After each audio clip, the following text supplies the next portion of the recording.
సిలువలో క్రీస్తు చూపిన ప్రేమ విలువలేని బ్రతుకులను మార్చెను. మన కోసమే రక్తమంత కార్చెను. మనకు బదులు తానే మరణముందెను. పరమపురికి ఏకైక మార్గమాయెను. మృత్యుంజయుడు సజీవుడు యేసుక్రీస్తు అందరికీ ప్రభువు. సిలువలో క్రీస్తు చూపిన ప్రేమ విలువలేని బ్రతుకులను మార్చెను. మన కోసమే రక్తమంత కార్చెను. సమాధిలో నుండి తిరిగి లేచెను. పరమపురికి ఏకైక మార్గమాయెను.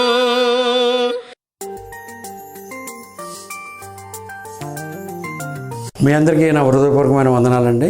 సత్య మార్గం ద్వారాగా దేవుని వాక్యాన్ని వింటున్న మీ అందరికి కూడా మరొకసారి నా హృదయపూర్వకమైన వందనాలను నేను తెలియపరుస్తున్నాను. అదేవిధంగా దేవుని మాటలు విని దేవుని యొక్క ఆశీర్వాదాలు పొందుతారని మరి నేను ఆశపడుతూ ఉన్నాను. అదేవిధంగా మరి దేవుడిచ్చిన ఆదిత్యం పట్ల దేవుని కృతజ్ఞతలు.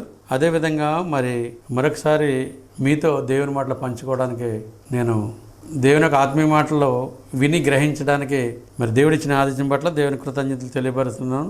మరి దేవుడు మన ప్రార్థన వింటాడా అన్నటువంటి విషయాన్ని మనం గమనిద్దామండి. అసలు దేవుడు మన ప్రార్థన వింటాడా అన్నటువంటి సబ్జెక్ట్ అండి. ప్రతి ఒక్కరు కూడా జాగ్రత్తగా మరి దేవుని వాక్యం వినాలని నేను ఆశపడుతూ ఉన్నాను. మరి దేవాది దేవుడు జగత్ పునాది వేయబడక మునిపే ప్రేమ చేత యేసుక్రీస్తులో మనల్ని ఏర్పాటు చేసుకున్నాడు అన్నటువంటి విషయాన్ని మనం గమనించాలి. జగత్ పునాది వేయబడక మునిపే అన్నటువంటి విషయాన్ని మనం గమనిస్తున్నాం. అదేవిధంగా మరి కీర్తన గ్రంథము 14:5 మనం గమనించినట్లయితే, ఎందుకనగా దేవుడు నీతిమంతుల సంతాన పక్షాన ఉన్నాడు అన్నటువంటి విషయాన్ని మనం గమనిస్తూ ఉన్నాం. ఎందుకనగా దేవుడు నీతిమంతుల సంతాన పక్షాన ఉన్నాడు అన్నటువంటి విషయాన్ని మనం గమనిస్తున్నాం. అంటే చూడండి, దేవుని యందు భయభక్తులు కలిగి ఉండవలసిన అవసరం ఉందన్నటువంటి విషయాన్ని మనం గమనిస్తున్నాం. ఆయన యందు భయభక్తులు కలిగి ఉన్న వారి కోరిక ఆయన నెరవేర్తాడని తెలియపరుస్తూ ఉన్నాడు. ఆ విధంగా మనం జీవించాలి. ఆయన చిత్తానుసారంగా జీవించవలసిన అవసరత ఉన్నదన్నటువంటి విషయాన్ని మనం గమనించాలి. కీర్తన గ్రంథము 32 1 మనం చదువుకుందామండి. తన అతిక్రమణకు పరిహారము నొందినవాడు, తన పాపమునకు ప్రాయశ్చిత్తము నొందినవాడు ధన్యుడు. యెహోవా చేత నిర్దోషాన్ని ఎంచబడినవాడు, ఆత్మలో కపటం లేనివాడు ధన్యుడు అన్నటువంటి విషయాన్ని మనం గమనిస్తున్నాం. ఆత్మలో కపటం ఉండడానికి వీల్లేదు అన్నటువంటి విషయాన్ని మనం గమనించాలి. మరి ఆత్మలో కపటం ఉండడానికి వీల్లేదు అంటే 2 విధాలుగా జీవించడానికి వీల్లేదు క్రైస్తవులు అన్నటువంటి విషయాన్ని మనం గమనించాలి. దేవుడు మన ప్రార్థన వింటాడా వినడా అన్నటువంటి విషయాన్ని మనం గమనించాలి. మన దేవునికి మనం ప్రార్థన చేస్తూ ఉంటాం, మన ప్రార్థన జవాబు ఎందుకు రావట్లేదు అని ఒక ప్రశ్న అండి ప్రతి ఒక్కరికి. అసలు దేవుడు మన ప్రార్థన వింటాడా వినడా అన్నటువంటి విషయాన్ని మనం గమనించాలి. అదేవిధంగా మనం గమనించినట్లయితే మరి కీర్తన గ్రంథం 32:2 మనం గమనించాము. యెహోవా చేత నిర్దోషాన్ని ఎంచబడినవాడు, ఆత్మలో కపటం లేనివాడు ధన్యుడు అంటండి. ఆత్మలో కపటము ఉండడానికి వీల్లేదన్నటువంటి విషయాన్ని మనం గమనించాలి. మరి మొదటి వచనంలో మనం గమనించినట్లయితే 14:5 ఎందుకనగా దేవుడు మరి నీతిమంతుల సంతాన పక్షాన ఉన్నాడు అన్నటువంటి విషయాన్ని మనం గమనించాం. చూడండి, మరి దేవుడు ఏ విధంగా కోరుకుంటున్నాడు అన్నటువంటి విషయాన్ని మనం గమనించాలి. మరి అదేవిధంగా మనం గమనించినట్లయితే మరి ప్రతి ఒక్కరు కూడా దేవుని యందు మేము ఇష్టలుగా ఉన్నాం, దేవునితో మేము జీవిస్తున్నాం, మాకేంటి అనుకుంటూ ఉంటారు. అది మంచిదే, కానీ నువ్వు జీవించే విధానం ఏ విధంగా ఉన్నదన్నటువంటి విషయాన్ని కూడా నువ్వు జ్ఞాపకం చేసుకోవాల్సిన అవసరం ఉందన్నటువంటి విషయాన్ని గమనించాలి. నువ్వు జీవించే విధానాన్ని నువ్వు జ్ఞాపకం చేసుకోవాలి. ఏ విధంగా నువ్వు జీవిస్తున్నావు అన్నటువంటి విషయాన్ని నువ్వు జ్ఞాపకం చేసుకోవాలి. మరి యోబు అని మనుషుడి విషయంలో మనం గమనించాం. మరి యోబు ఎలాంటి వాడండి? దేవునికి ఇష్టమైన వాడు, దేవుడి దృష్టిలో యథార్థవంతుడు యోబు. మరి అపవాదికే అవకాశాన్ని దేవుడు ఇచ్చాడు యోబు గురించి. యోబు గురించి నువ్వు విచారించేదివా? యథార్థవంతుడు అంటండి ఆయన. ఎలాంటి వాడు అంటండి యోబు అన్నటువంటి విషయాన్ని మనం గమనించినట్లయితే యోబు గ్రంథము 1 మనం గమనిస్తూ ఉన్నామండి. 1వ వచనం, ఊజు దేశమందు యోబు అని ఒక మనుషుడు ఉండెను. అతడు యథార్థవంతుడను న్యాయవంతుడై ఉండి దేవుని యందు భయభక్తులు కలిగి చెడుతనమును విసర్జించిన వాడు అన్నటువంటి విషయాన్ని మనం గమనిస్తున్నాం. దేవుని యందు భయభక్తులు నుండి చెడుతనాన్ని విసర్జించేటండి. ఈ విషయాన్ని మనం గమనించాలి. యోబు గారి విషయంలో ఆలోచన కలిగి ఉండవలసిన అవసరం ఉంది. అదేవిధంగా మరి యోబు గురించి దేవుడే ఈ విధంగా సాక్ష్యం చెప్తున్నాడంటే మీ అంటి వారు మా ఇంటి వారు ఎటువంటి వారు మనం గమనించుకోవాలి అన్నటువంటి విషయాన్ని మనం గమనించాలి. యోబు ఎలాంటి వాడు అంటే యథార్థవంతుడు అంటాడు. యథార్థవంతుడును న్యాయవంతుడే, దేవుని యందు భయభక్తులు కలిగి చెడుతనంను విసర్జించిన వాడు అన్నటువంటి విషయాన్ని మనం గమనిస్తున్నాం. మనం ఏ విధంగా జీవిస్తున్నాం? క్రైస్తవులు అంటే మనము యథార్థంగా జీవిస్తున్నామా, దేవుని భయభక్తులు కలిగి జీవిస్తున్నామా లేదా అన్నటువంటి విషయాన్ని మనం గమనించాలి. అదేవిధంగా మరి యోబు విషయంలో కూడా మనం గమనించినట్లయితే యోబు ఏ విధంగా మాట్లాడుతున్నాడు అన్నటువంటి విషయాన్ని కూడా మనం గమనిద్దాం. యోబు గ్రంథము 1వ అధ్యాయం 27వ వచనం మనం చదువుకుందాం. నేను నా తల్లి గర్భం నుండి దిగంబరనై వచ్చి దిగంబరనై అక్కడ తిరిగి వెళ్ళేదను. యెహోవా ఇచ్చెను, యెహోవా తీసుకుని పోయిన, యెహోవా నామమునకు స్తుతి కలుగును గాక అని యోబు గారు మాట్లాడినట్లుగా మనం గమనిస్తున్నాం. చూడండి, యోబు గొప్ప ధనవంతుడు అయినప్పటికీ కూడా యెహోవా ఇచ్చును, యెహోవా తీసుకుని పోయిను అన్నటువంటి విషయాన్ని యోబు గారు మాట్లాడుతున్నట్లుగా మనం గమనిస్తున్నాం. అదే మనమైతే ఈ భౌతికమైన విషయంలో గమనించినట్లయితే 3-4 అంతస్తులు వేసుకున్న వారిని మనం పట్టుకోలేము ఈ దినాల్లో. నేను కోటేశ్వరుడిని అని చెప్పుకున్నవారు ఉన్నారు, నాకేంటనుకున్నవారు ఉన్నారు. కానీ యోబు గొప్ప ధనవంతుడు అయినప్పుడు కూడా దేవుడిచ్చే సాక్ష్యం ఏ విధంగా ఉందో మనం 1వ అధ్యాయం 1వ వచనంలో మనం చదువు. ఊజు దేశమందు యోబు అని ఒక మనుషుడుండెను. అతడు యథార్థవంతుడను న్యాయవంతుడనే ఉండి భయభక్తులు కలిగి చెడుతనమును విసర్జించినవాడు అన్నటువంటి విషయాన్ని మనం గమనిస్తున్నాం. చెడుతనాన్ని విసర్జించేటండి అతను. ఆ విధంగా మనం జీవిస్తున్నామా, మన జీవన యొక్క విధానం ఏ విధంగా ఉంటుంది అన్నటువంటి విషయాన్ని మనం గమనించాలి. అందుకని నేను దిగంబరనే ఇచ్చాను, దిగంబరనే అయిపోతుంది. దేవుడు ఇచ్చాడు, దేవుడు తీసుకుని పోయిన. ఎంత యథార్థత అండి. ఆ యథార్థంగా మనం జీవించవలసిన బద్దులమై ఉన్నామన్నటువంటి విషయాన్ని మనం గమనించాలి. ఎందుకంటే మరి మన ప్రార్థన దేవుడు వింటాడా, మరి దేవుని యందు భయభక్తులు కలిగి ఉండవలసిన అవసరత ఉందన్నటువంటి విషయాన్ని మనం గమనిస్తున్నాం. అప్పుడు దేవుడు నీ ప్రార్థన వింటాడు, నీ ప్రార్థనకు జవాబిస్తాడు ఆయన. కానీ మనకు ఎలాగ ఉన్నదంటే ఇప్పుడు ప్రార్థన చేయగానే వెంటనే జవాబు వచ్చేది. ఎలా వచ్చేద్దండి? ఈ విషయాన్ని మనం గమనించాలి. అందుకనే దేవుడు మన ప్రార్థన వింటాడా? దేవుడు మన ప్రార్థన వినాలంటే మరి యోబు ఏ విధంగా అయితే ఉన్నాడో ఆ విధంగా మనం జీవించవలసిన అవసరం ఉంది. అబ్రాహాం అయితే ఏ విధంగా ఉన్నాడో ఆ విధంగా జీవించవలసిన అవసరం ఉంది అన్నటువంటి, నోహు ఏ విధంగా అయితే విన్నాడో ఆ విధంగా జీవించవలసిన అవసరం ఉంది. ఏలియా ఏ విధంగా అయితే విన్నాడో ఆ విధంగా జీవించవలసిన అవసరం ఉంది. మోసే ఏ విధంగా అయితే విన్నాడో ఆ విధంగా జీవించవలసిన అవసరం ఉందన్నటువంటి విషయాన్ని మనం గమనించాలి. మన పితరులు ఏ విధంగా మరి దేవుని మాట విన్నారో ఆ విధంగా మనం వినవలసిన అవసరం ఉంది అన్నటువంటి విషయాన్ని మనం గమనిస్తున్నాం.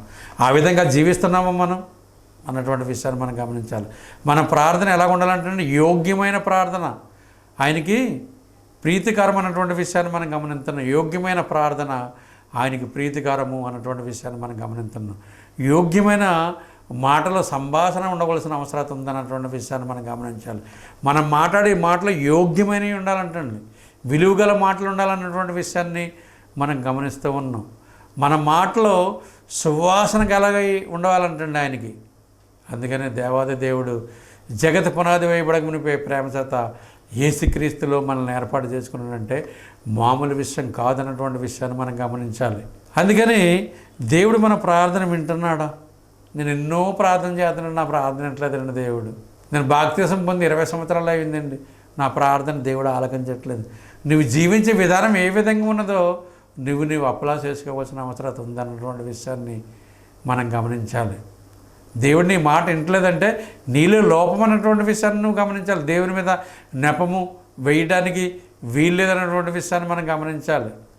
మరి ఆ దినాల్లో మనం గమనించినట్లయితే అవ్వమ్మ ఆదమ్మ విషయంలో గమనించినప్పుడు మరి అవ్వమ్మ విషయంలో మరి దేవుని విషయంలో నెపము ఆదాము నువ్వు ఇచ్చిన ఈ స్త్రీయే అని మాట్లాడినట్లుగా మనం గమనిస్తున్నాం. ప్రభా నువ్వు స్త్రీనిచ్చావు కదా, ఏం వల్ల నేను ఇలా చేశానని చెప్తున్నాడు ఆయన. ఆ విధంగా నెపమేసినట్లయితే మనకు ఆశీర్వాదాలు రావు. ఆ విధంగా నువ్వు నెపమేసినట్లు ఉన్నట్లయితే నీ ప్రార్థన దేవుడు వినడన్నటువంటి విషయాన్ని మనం గమనించాలి. నీతిమంతునికి ప్రార్థన ఆయన చెవి ఒగ్గుతాడంటండి. నీతిమంతుల యొక్క ప్రార్థన వింటాడు అన్నటువంటి విషయాన్ని మనం గమనిస్తున్నాం. క్రీస్తులో నువ్వు బాప్తిసం పొందామంటే ఉచితంగా నీతిమంతులు అయిపోతున్నావు నువ్వు.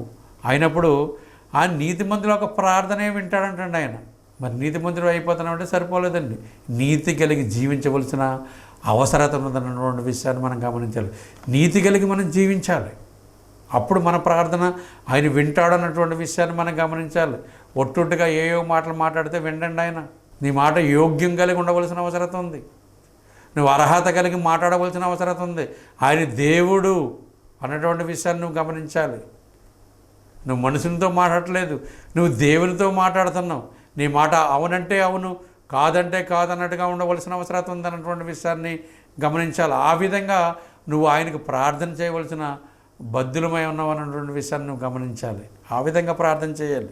అదేవిధంగా మనం గమనించినట్లయితే పేతురు రాసిన మొదటి పత్రిక 3:12 ప్రభు కనులు నీతిమంతుల మీదను ఆయన చెవులు ఆయన ప్రార్థన వైపు ఉన్నవి, కానీ ప్రభు ముఖం కీడు చేయవారికి విరోధంగా ఉన్నది అన్నటువంటి విషయాన్ని మనం ఆలోచించాలి. ఎలా ఉందంటే ప్రభు కనులు నీతిమంతుల మీదను అంటే క్రీస్తులోనికి బాప్తిసం పొంది ఉచితంగా నీతిమంతులు అవుతున్నాం అంటే ఎలా? గలతీయులకు రాసిన పత్రిక 3:27 వచనాన్ని మనం చదువుకుంటాం. క్రీస్తులోనికి బాప్తిసం పొందిన మీరు అందరం కూడా క్రీస్తుని ధరించుకుని ఉన్నారు అంటే గుణలక్షణాలన్నీ మనలో ఉండవలసిన అవసరం ఉంది అన్నటువంటి విషయాన్ని మనం గమనించాలి. క్రీస్తుని ధరించుకోవడం అంటే మామూలు విషయం కాదన్నటువంటి విషయాన్ని మనం గమనించాలి. శోధనలు, ఇరుకులు, ఇబ్బందులు అన్నీ వస్తాయి మనకి. అందుకే సామెతల గ్రంథం 10:24 శ్రమ దినాన్ని నువ్వు కృంగిని ఎడల నువ్వు శాతగాని వాడు అవుతావు అన్నటువంటి విషయాన్ని మనం గమనిస్తున్నాం. ఎన్ని కష్టాలు వచ్చినా, నష్టాలు వచ్చినా, ఇరుకులు వచ్చినా, ఇబ్బందులు వచ్చినా మనం కృంగిపోవడానికి వీలు లేదు. శ్రమ దినాన్ని నువ్వు కృంగిని ఎడల శాతగాని వాడు అవుతావు. చూడండి, అలా ఉండడానికి వీలు లేదు. క్రైస్తవుడు అనగానే గొప్పవాడు, మన దేవుడు గొప్పవాడు, నీతిమంతుడు, యథార్థవంతుడు. మనం కూడా ఆ విధంగానే మనం జీవించినట్లయితే మన ప్రార్థన ఆయన వింటాడన్నటువంటి విషయాన్ని మనం గమనించాలి. మన ప్రార్థన ఆయన వింటాడండి. నువ్వు చేసే ప్రార్థన ఎలాగంటే యోగ్యమైన ప్రార్థన అయి ఉండాలంటండి, ఆయనకి సువాసన కలిగే ఉండాలంటండి. నువ్వు మాట్లాడే మాట అమూల్యమైన మాటలు మాట్లాడాలి నువ్వు. ఆ విధంగా జీవించవలసిన అవసరత ఉంది క్రైస్తవుడు అన్నటువంటి విషయాన్ని మనం గమనించాలి. అందుకే ఆయన అంటాడు ప్రభు కనులు నీతిమంతుల మీదను ఆయన చెవులు వారిని ప్రార్థన వైపు ఉన్నవి, కానీ ప్రభు ముఖం కీడు చేయ వారికి విరోధంగా ఉంది. కీడు చేయడానికి వీల్లేదు. మనం ఎదట సహోదరుని ప్రేమించిన వాడు దేవుని ఏమి ప్రేమించాడో అలా ఉన్నట్లయితే నీ ప్రార్థన దేవుడు వింటానన్నటువంటి విషయాన్ని నువ్వు గమనించాలి.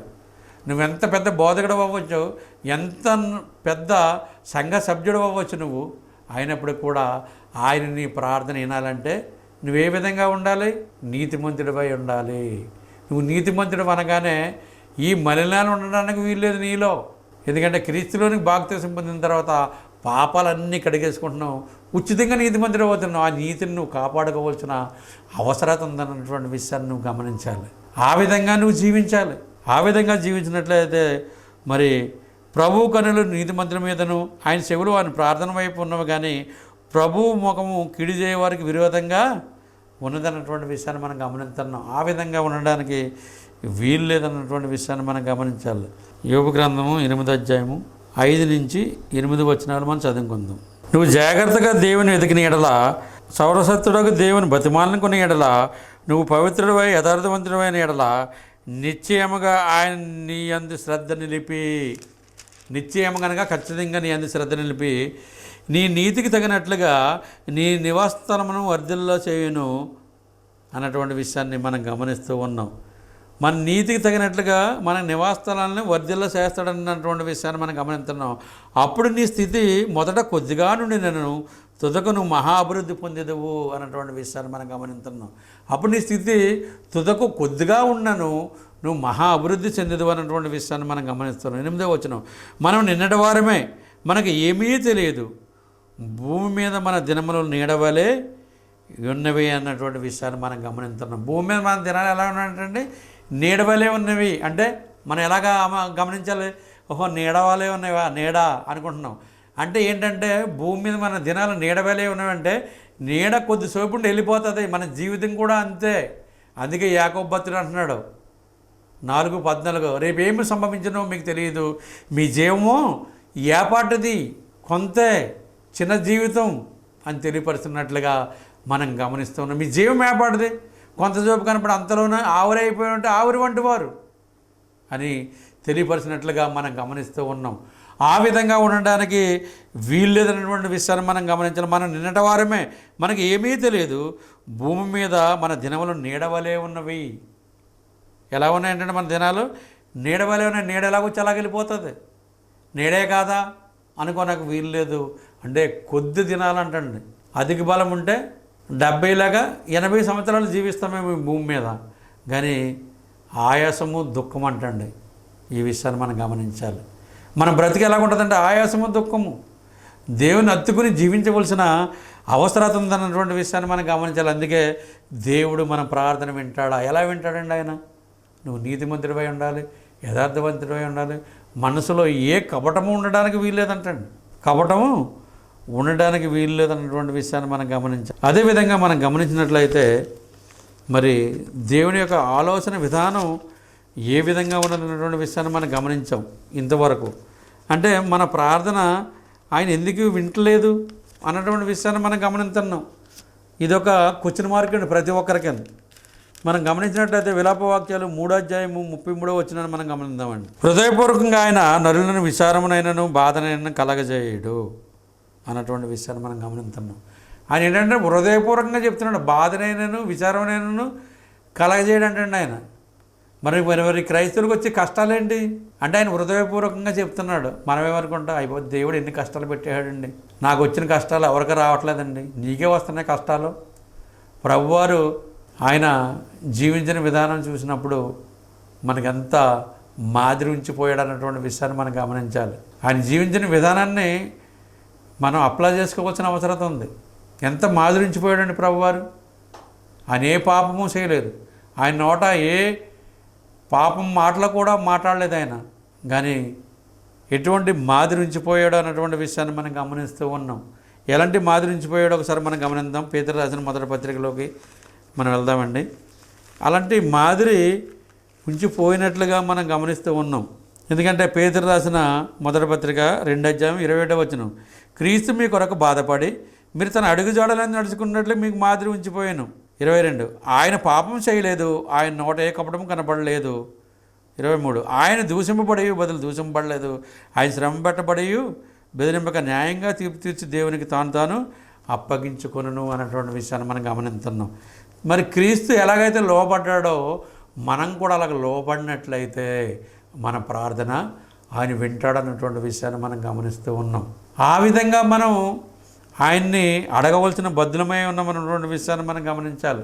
ఆ విధంగా అడగాలంటండి. అందుకే ఇక్కడ విలాపవాక్యాలు మనం గమనించినట్లయితే మరి హృదయపూర్వకంగా ఆయన నరులను విచారమునైనను బాధనైనను కలగజేయుడు అన్నటువంటి విషయాన్ని మనం గమనిస్తున్నాం. హృదయపూర్వకంగా చెప్తున్నాను, బాధనైనను విచారమునైనను నేను కలగజేయను. కానీ ఆయన ప్రార్థన మరి ఆయన అడిగే విధానాన్ని మనం నేర్చుకోవాల్సిన అవసరం ఉందన్నటువంటి విషయాన్ని మనం గమనించాలి. ఎందుకంటే ఆయన మరి దేవునికి నేను ఎప్పటి నుంచో ప్రార్థన చేస్తున్నానండి, నాకు జవాబు రావట్లేదండి అంటే నువ్వు చెయ్యి, నీ మాట ఆలకింతాడు. ఎలా? నీ ప్రార్థన ఏ విధంగా ఉండాలంటే వినగలిగే సువాసన కలిగి ఉండవలసిన అవసరం ఉంది ఆయనకి. ఏదో కిరాణా షాప్ దగ్గరికి వెళ్ళి లిస్ట్ పెట్టినట్టుగా ప్రార్థన చేయడానికి వీలు లేదన్నటువంటి విషయాన్ని మనం గమనించాలి. ఆ విధంగా మనం ప్రార్థన చేయాలండి ఆయనకి. అప్పుడు మన ప్రార్థన వింటాడన్నటువంటి విషయాన్ని మనం గమనించాలి. లిస్ట్ అడిగినట్టుగా చేయడానికి వీలు లేదు. మన మాట అవునంటే అవును, కాదంటే కాదన్నట్టుగా ఉండవలసిన అవసరం ఉందన్నటువంటి విషయాన్ని మనం గమనించాలి. హృదయపూర్వకంగా అంటే బాధనైనను విచారమునైనను ఆయన కలగజేయడం అన్నటువంటి విషయాన్ని మనం గమనిస్తూ ఉన్నాం. హృదయపూర్వకంగా చెప్తున్నాడు ఆయన. కానీ మరి మనం ఏ విధంగా మరి జీవిస్తున్నాం ఆలోచించవలసిన అవసరం ఉందన్నటువంటి విషయాన్ని మనం గమనించాలి. ఏ విధంగా జీవిస్తున్నాం మనం అన్నటువంటి విషయాన్ని మనం ప్రతి ఒక్కరం కూడా గమనించాలి. ఎందుకంటే దేవుడు మన ప్రార్థన ఎందుకు వింటలేదు అన్నది ప్రతి ఒక్కరికి కూడా ఆలోచన ఉంటుందండి. మనం గమనించినట్లయితే సామెత గ్రంథము 10వ అధ్యాయం 29-30 వచనాలు, యథార్థవంతునికి యెహోవా ఏర్పాటు ఆశ్రయదుర్గము, పాపం చేయని వారికి అది నాశనకరము అన్నటువంటి విషయాన్ని మనం గమనిస్తున్నాం. అంటే యథార్థవంతునికి యెహోవా ఏర్పాటు ఆశ్చర్య దుర్గం అంటండి. అదేవిధంగా ఒకవేళ నువ్వు పాపం చేసినట్టు పాపం చేయని వారికి అది నాశనకరము. 30వ వచనం, నీతిమంతుడు ఎన్నడూ కదిలింపబడడు అన్నటువంటి విషయాన్ని మనం గమనిస్తున్నాం. అంటే నీతి కలిగి మనం జీవించవలసిన బద్దులమై ఉన్నామన్నటువంటి విషయాన్ని మనం గమనించాలి. నీతి కలిగి మనం జీవించాలి. నీతి కలిగి జీవించవలసిన అవసరం ఉంది. అందుకే 30వ వచనంలో ఆయన అంటున్నాడు, ఏమని చెప్తున్నాడంటే, నీతిమంతుడు ఎన్నడను కదిలింపబడడు అన్నటువంటి విషయాన్ని మనం గమనించున్నాం. నీతిమంతుని యొక్క ప్రార్థన శివగుతని అంటున్నాడు ఆయన అన్నటువంటి విషయాన్ని మనం గమనించాలి. అదేవిధంగా మనం జీవించవలసిన అవసరం ఉందన్నటువంటి విషయాన్ని మనం గమనించాలి. సామెతల గ్రంథము 8వ అధ్యాయం 17-18 వచనాలు మనం చదువుకుందామండి. నన్ను ప్రేమించిన వారిని నేను ప్రేమించున్నాను, నన్ను జాగ్రత్తగా వెతుకువారు నన్ను కనుకొందరు. ఐశ్వర్య ఘనతలు స్థిరమైన కలిమియు నీతియు నా యొద్ద ఉన్నవి. మేலும் బంగారం కంటేను అపరంజి కంటేను నా వలన కలుగు ఫలము మంచిది. ప్రసన్నమైన వెండి కంటేను నా వలన కలుగు వచ్చుబడి దొడ్డది అన్నటువంటి విషయాన్ని మనం గమనిస్తూ ఉన్నాం. అంటే 17, 18, 19 వచనాలు మనం చదువుకున్నాం. ఎందుకంటే నన్ను ప్రేమించిన వారు నేను ప్రేమించున్నాను, నన్ను జాగ్రత్తగా వెతుకువారు నన్ను కనుగొందరు. ఆయన జాగ్రత్తగా వెతకవలసిన అవసరం ఉంది అన్నటువంటి విషయాన్ని మనం గమనించాలి.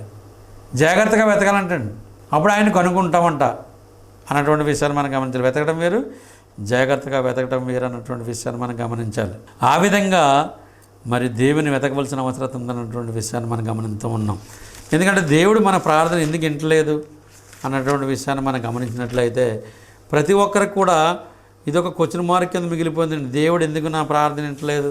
నేను ఎన్నో సంవత్సరాల నుంచి ప్రార్థన చేస్తున్నా, దేవుడు ఎందుకు నా పిల్లల్ని ఇవ్వట్లేదు? అందరికి అన్యులకి పిల్లల్ని ఇస్తున్నాడు, నాకెందుకు ఇవ్వట్లేదు అనుకుంటూ ఉంటారు. కానీ దేవుడు ఏదో ఒక దినాన్ని గర్భాన్ని తెరుస్తాడు అన్నటువంటి విషయాన్ని నువ్వు గమనించాలి. ఆయనేది భయభక్తులు కలిగి ఉండాలి. అన్నాకి ఎప్పుడు ఇచ్చాడండి? అబ్రాహం గారికి ఎప్పుడు ఇచ్చాడండి? మనం గమనించాలి. అబ్రాహం గారికి 100 సంవత్సరాలు మరి అయిపోయాయి. అప్పుడు మరి దేవుడు మరి పిల్లవాడిని ఇచ్చినట్లుగా మనం గమనిస్తూ ఉన్నాం. మరి చూడండి ఎన్ని సంవత్సరాలు అయిపోయాయి. మరి మనం ప్రార్థన చేసి వెంటనే జవాబు రాలేదు. 3 సంవత్సరాలు అయిపోయింది పెళ్ళేవి, 4 సంవత్సరాలు అయిపోయింది నాకు పిల్లలు పుడతారు అనుకుంటారు చాలామంది. ఆ విధంగా ఉండడానికి వీల్లేదు. ఆయనది భయభక్తులు గల వారి కోరిక ఆయన నెరవేర్తాడు అన్నటువంటి విషయాన్ని మనం గమనించాలి. విలాపవాక్యాలు 3వ అధ్యాయం 37వ వచనాన్ని మనం చదువు. ప్రభు సెలవులేందే మాట ఇచ్చి నెరవేర్చగలవాడెవడు అన్నటువంటి విషయాన్ని మనం గమనిస్తున్నాం. ప్రభు సెలవులేందే మాట ఇచ్చి నెరవేర్చగలవాడు ఎవడు అంటే ప్రభు సెలవు ఉండాలి ప్రతిదానికి అన్నటువంటి విషయాన్ని మనం గమనించాలి. ప్రభు సెలవు లేనట్లయితే మనం ఏమీ చేయలేమన్నటువంటి విషయాన్ని మనం గమనించాలి. ప్రభు సెలవు ఉండవలసిన అవసరం ఉందన్నటువంటి విషయాన్ని మనం గమనించాలి. అంటే ఈ దినాల్లో మనం భోజనం చేస్తున్నామంటే దేవుని కృప ఉండాలి, దేవుని సెలవై ఉండాలి, దేవుని చిత్తమై ఉండాలి అన్నటువంటి విషయాన్ని మనం గమనించాలి. ప్రభు సెలవు ఉండవలసిన అవసరం ఉంది. సెలవు లేనట్లయితే మనం ఏమీ చేయలేము. మన ప్రభు కాదని మనం ఏమీ చేయలేము. నువ్వు ఎంత కష్టపడి మంచి ఆరోగ్యం ఇచ్చి ఉన్నా నేను ఇంత సంపాదించాను నా కష్టం అనుకోనాక వీల్లేదు అన్నటువంటి విషయాన్ని మనం గమనించాలి. ఆ విధంగా జీవించడానికి వీల్లేదు అన్నటువంటి విషయాన్ని మనం గమనించాలి. ఎందుకంటే ప్రభు యొక్క ఆశీర్వాదం మనకు ఉండవలసిన అవసరం ఉందన్నటువంటి విషయాన్ని మనం గమనించాలి. ప్రభు సెలవు ఉండాలండి ప్రతిదానికి. అందుకనే ప్రసంగి గ్రంథకర్త ప్రసంగి గ్రంథము 2వ అధ్యాయం 25వ వచనంలో మనం ఒక మాటను మనం చదువుకుందాం. ఆయన సెలవు లేక భోజనం చేసి సంతోషించుట ఎవరికి సాధ్యము? చూడండి, ఆయన సెలవు ఉండాలంటారు మనం భోజనం చేయాలంటే. ఎప్పుడైనా ఎవరన్నా ఇంటికి వెళ్ళినప్పుడు భోజనం చేయమంటే నేను తినొచ్చానని చెప్పేవాళ్ళు కొంతమంది, నేను ఇంటికి వెళ్ళి తింటానని కొంతమంది. దేవుడు మనకి ఇచ్చినప్పుడు దాన్ని స్వీకరించవలసిన అవసరం ఉంది అన్నటువంటి విషయాన్ని మనం గమనించాలి. అందుకని ఆయన సెలవు లేక భోజనం చేసి సంతోషించడం ఎవరికి సాధ్యం? మనం భోజనం చేయాలన్నా ఆయన సెలవు ఉండాలంటండి. ఈ విషయాన్ని మనం గమనించాలి. ఆయన సెలవు లేనిదే మనం ఏమీ చేయలేం. అక్కడ టేబుల్ దాకా భోజనం రెడీ అయిపోవచ్చిన మనకు తినడానికి హక్కు ఉండాలంటే దేవుని చిత్తమై ఉండాలి అన్నటువంటి విషయాన్ని మనం గమనించాలి. ఆయన చిత్తమై ఉంటేనే మనం ఏ పనైనా చేయగలం అన్నటువంటి విషయాన్ని మనం గమనించాలి. దేవుడు మన ప్రార్థన వింటాడా అన్నటువంటి విషయాన్ని మనం గమనిస్తున్నాం. మరి ఎందుకు వింటలేదు దేవుడు మన ప్రార్థన అన్నటువంటి విషయాన్ని మనం గమనించాలి. అందుకని ఆయన చిత్తం లేకుండా మనం ఏం చేయలేం. మనం భోజనం చేసి భోజనం కూడా ఆయన చిత్తమై ఉండాలంటండి. మనం ఏమనుకుంటాం, నాకు కష్టపడ్డా నాకేంటి నేను సంపాదించినా అందుకే నేను తింటున్నాను అనుకుంటున్నాం. ధనవంతుడు అదే విధంగా అనుకున్నాడు, కానీ ఎక్కడికి వెళ్ళాడు? నరకానికి పాత్రుడు అయిపోయాడు అన్నటువంటి విషయాన్ని మనం గమనించాలి. ఆ విధంగా ఉండడానికి వీల్లేదు. ఏమి తిందము, ఏమి త్రాగదు, ఏమి సంతోషిద్దాం అనుకున్నాడు ధనవంతుడు. అంతే, నరకానికి పాత్రుడు అయిపోయి. నాకు ఇంకా 5 సహోదరులు ఉన్నారు, లాజరును పంపించి ఇంటికి వెళ్తూ నా దాహము తీర్చమని చెప్పినట్లుగా మనం గమనిస్తూ ఉన్నాం. ఆ విధంగా ఉండడానికి వీల్లేదు. క్రైస్తవులంటే మనం తగ్గించుకోవాల్సిన అవసరం ఉందన్నటువంటి విషయాన్ని మనం గమనించాలి. అందుకే ఆయన తెలియపరుస్తూ ఉన్నాడు, ప్రభు సెలవు ఉండవలసిన అవసరం ఉంది. సెలవు లేకుండా ఏమీ చేయలేమన్నటువంటి విషయాన్ని మనం గమనించాలి. అదేవిధంగా గమనించినట్లయితే యాకోబు రాసిన పత్రిక 2:23 మనం వెళ్దామండి. కాబట్టి అబ్రహాము దేవుని నమ్మును, అది అతను నీతిగా ఎంచబడెను అన్నటువంటి విషయాన్ని మనం గమనిస్తూ ఉన్నాం. అని లేఖనం నెరవేర్చబడును, మరియు దేవునికి స్నేహితుడని అతనికి పేరు కలుగును అన్నటువంటి విషయాన్ని మనం గమనిస్తున్నాం. దేవునికి స్నేహితుడు అని పేరు కలిగిందంటండి. దేవునికి స్నేహితుడు అంటే మామూలు విషయం అండి. ఇప్పుడు ఎవరికన్నా ఒక ఎమ్మెల్యేకి స్నేహితుడు అంటే నేను ఎమ్మెల్యేకి స్నేహితుడిని, ఒక ఎంపీకి స్నేహితుడిని, నేను ఎంపీకి స్నేహితుడిని, ఒక ముఖ్యమంత్రికి స్నేహితుడు, నేను ముఖ్యమంత్రి స్నేహితుడిని. ముఖ్యమంత్రిలా ఫీల్ అయిపోతాడు, ఎమ్మెల్యేలా ఫీల్ అయిపోతాడు, ఎంపీలా ఫీల్ అయిపోతాడు స్నేహితుడు అనగానే. కానీ దేవుడు ఎవరికి స్నేహితుడు, అబ్రహాము ఎవరికి స్నేహితుడు అన్నటువంటి విషయాన్ని మనం గమనిస్తున్నాం. ఏంటంటే అబ్రహాం దేవుని నమ్మినది అతనికి నీతిగా ఎంచబడెను అని లేఖనం నెరవేర్చబడినట్లును, మరియు దేవునికి స్నేహితుడని అతనికి పేరు కలుగును. ఎంత గొప్ప దయ చూడండి. మరి మన పేరు ఏమని కలుగుతుంది? లేక ఆదివారం దినాన్నే ఆ 2 గంటల్లో నువ్వు బోధించేసిన అంతరాన్ని బోధకుడు అని అనుకుంటున్నావా? నీకు నువ్వు ప్రశ్న వేసుకోవాల్సిన అవసరం ఉంది. చూడండి, మనం గమనించినట్లయితే మరియు దేవునికి స్నేహితుడని అతనికి పేరు కలిగిన దేవుడికి స్నేహితుడు అంటే అబ్బా, ఎంత గొప్ప అమూలమైన వెలగల విలువగల మాట అన్నటువంటి విషయాన్ని మనం గమనించాలి. దావీదు నా ఇష్టానుసారమైన మనుషుడని దేవుడు సెలవిస్తున్నాడు. చూడండి, దావీదు విషయంలో కూడా అలాగే అబ్రహాము విషయంలో మాట్లాడుతున్నాడు ఆయన. మరియు దేవునికి స్నేహితుడు అని అతనికి పేరు కలిగను. మరి ఆ పేరు నీకు నాకు మనందరికీ ఉండాలండి. అందుకని ఆ పేరు కలగాలి. ఆ పేరు కలిగినట్లయితే జీవగ్రంథంలో మరి మన పేరు ఉండాలంటండి. ఆ మాటను కూడా మనం గమనిద్దాం. ప్రకటన గ్రంథం 20:15 ఎవరి పేరైనను జీవగ్రంథమును వ్రాయబడినట్టు కనబడని ఎడల వాడు అగ్నిగుండంలో పడవేయబడును. చూడండి హెచ్చరిక ఎలాగుందో. జీవగ్రంథంలో మన పేరు మన పిండమై ఉండగానే దేవుడు రాసుకున్నాడు. ఆ పేరు కనబడాలంటండి. ఆ పేరు కనబడని ఎడల వాడు అగ్నిగుండంలో పడవేయబడిన అన్నటువంటి విషయాన్ని మనం గమనిస్తున్నాం. అంటే మనం దేవునికి ప్రార్థన చేసేతను ఎలాగ ఉండాలి? మనం ఇష్టలై ఉండాలి. జీవగ్రంథంలో మన పేరు రాసుకున్నాడు. ఉచితంగా మనం నీతిమంతులమయ్యాం బాప్తిసం పొందడం ద్వారాగా. మన పిండమనై ఉండగానే మన పేరు జీవగ్రంథంలో రాసుకున్నట్టండి.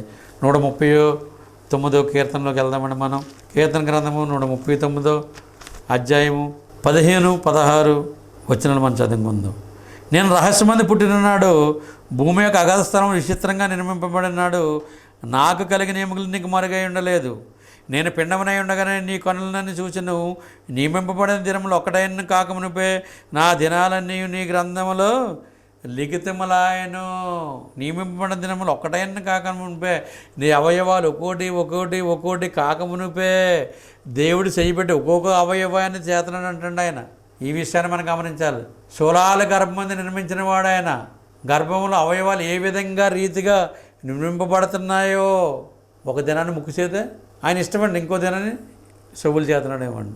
ఆ విధంగా పిండమనై ఉండగానే నాకు కలిగిన ఎముకలు నీకు మరుగై ఉండలేదు. నేను పిండమనై ఉండగా నీ కనులన్నీ చూచెను. నియమింపబడిన దినములు ఒకటైన కాకమునుపు నా దినములన్నీ నీ గ్రంథములో లిఖితములాయను రాసుకుంటున్నాడు. ఆ గ్రంథంలో ఆయన ఆ పేరు ఉండిపోవాలని ఆయనకి ఇష్టం అంటండి. ఎవరి పేరైనా జీవగ్రంథంలో కనబడని ఎడల వాడు అగ్నిగుండంలో పడవేయబడును. ప్రకటన గ్రంథం 20:15 నువ్వు దేవుని ఏమడగలే అనుకుంటున్నావు? ఆయన ఇష్టానుసారంగా ఆయన చిత్తానుసారంగా నువ్వు జీవించవలసిన బద్దులవై ఉన్నావు అన్నటువంటి విషయాన్ని నువ్వు గమనించాలి. ఆ విధంగా నువ్వు జీవించి ఆయన్ని అడగాలి. అంతేగాని జీవగ్రంథంలో నీ పేరు రాసుకున్నాడు, ఆ పేరు తుడిచివేయబడ్డానికి ఆయనకి ఇష్టం ఉండదండి. ఎప్పటికీ ఉండాలంటండి. ముందు అది చూసుకోమని చెప్తున్నాడు మనకు. అప్పుడు నువ్వు అడుగు, ఏమడుగుతావు? ఆ పేరుని నువ్వు తుడిచివేయబడకుండా చూసుకుని నువ్వు అడుగు.